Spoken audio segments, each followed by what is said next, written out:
আদনঘাট থানার অন্তর্গত গৌরাঙ্গপাড়া এলাকায় শুক্রবার রাতে আচমকা একটি বাড়িতে আগুন। এলাকার মানুষের প্রাথমিক অনুমান শর্ট সার্কিট থেকে আগুন লেগে যায়। হরিপদ বিশ্বাস নামের ওই ব্যক্তির বাড়িতে এদিন শুক্রবার রাতে এলাকাবাসীরা জল দিয়ে প্রথমে আগুন নেভানোর চেষ্টা করলেও পরবর্তী সময় কালনা দমকলের একটি ইঞ্জিন এসে আগুন নিয়ন্ত্রণে আনে।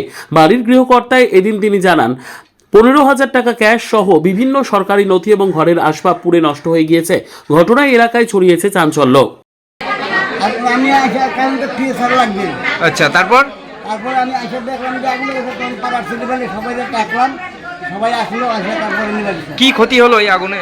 আগুন আমার সব দলিলপত্র, দরকারি কাগজপত্র, টাকা পয়সা সব শেষ হয়ে গেছে। কত টাকা? আমার ব্যাগ ছিল 15,000 টাকা। ওটা শেষ, তাই তো? এই তাঁত ফাঁত এগুলো সব পুড়ে গেছে নাকি? সব কাগজ টাগজ যা ছিল আমার সব শেষ হয়ে গেছে। কত টাকার ক্ষতি লেগেছে? যখন আমরা বাড়িতে ছিলাম না, তখন হাসিলে মোড় ছিলাম, তখন কেউ বাচ্চা ছেলেবেলে করে বলছে আগুন লেগেছে মুখে বাড়িতে। আমাদের চাটার বাড়ি দৌড়িয়ে আসলাম, যদি খুব আগুন।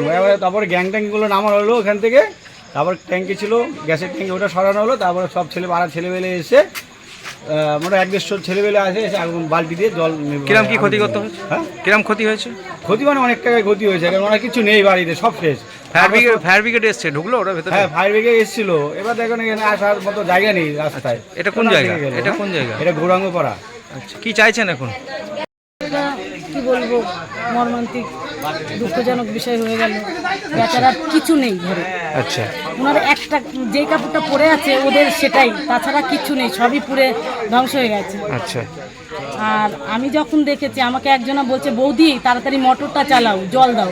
আমি বেরিয়ে দেখছি আগুনের শেখাতে, মানে উপরে গাছ আছে, গাছের পাতা টাতাগুলো শুদ্ধ পুড়ে যাচ্ছে। কিন্তু ওই দেখে তো আমার মাথা চক্কর কাটছে, আমি ভীষণ ভয় পাচ্ছি এগুলো দেখে। তবুও মানে সাহস করে মোটরটা চালাতে গিয়ে দেখছি কারেন্টটাও নামিয়ে দিয়েছে। আগুনে সব শেষ।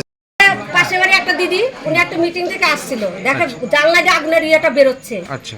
হ্যাঁ, দিয়ে আমরা তখন আমি পাশের বাড়ি, আমি ঘর থেকে দেখছি যে ধোঁয়া বেরোচ্ছে। আমি চেঁচাচ্ছি যে দাদা মোটর চালান করে চিল্লাচ্ছি, মানে এই সাইডে আমরা ওই দিক থেকে এদিকে আসতে পারছি না, এত জোরে ধরে গেছে।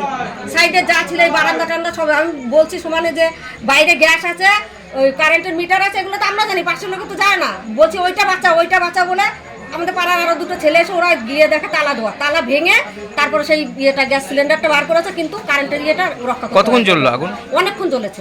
কারা এসে আমাদের পাড়ার ছেলেগুলো, আমরা খুব চেঁচামেচি করেছি, লোকজন সব চলে এসে তারপরে বালতি করে জল টল নিয়ে বালতি করে আর মোটরের তো ব্যবস্থা করে। শেখ রতনের রিপোর্ট, পিবি নিউজ।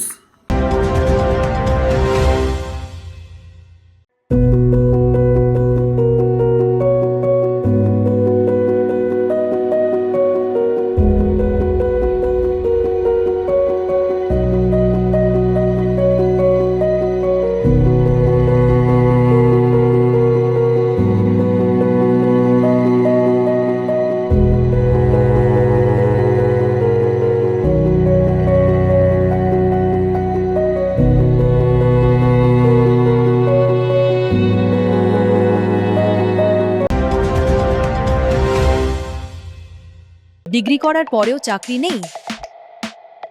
অথবা স্কুল কলেজের পাশাপাশি একটা কোর্স করে ব্রাইট ক্যারিয়ার বানাতে চান? মাল্টিমিডিয়া ইন্ডাস্ট্রিতে রয়েছে প্রচুর ভ্যাকেন্সি ও ভালো ক্যারিয়ার বানানোর সুযোগ। চলে আসুন মুপল ইনস্টিটিউট অফ অ্যানিমেশন এবং ডিজাইন বর্ধমান সেন্টারে।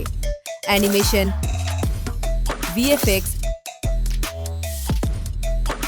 Graphics design, video editing, digital মার্কেটিংয়ের মতো কোর্স করুন। ইন্ডাস্ট্রি স্ট্যান্ডার্ড ট্রেনিংয়ের সঙ্গে থাকছে 100% প্লেসমেন্ট অ্যাসিস্ট্যান্স। আজই যোগাযোগ করুন স্ক্রিনে দেওয়া নম্বরে।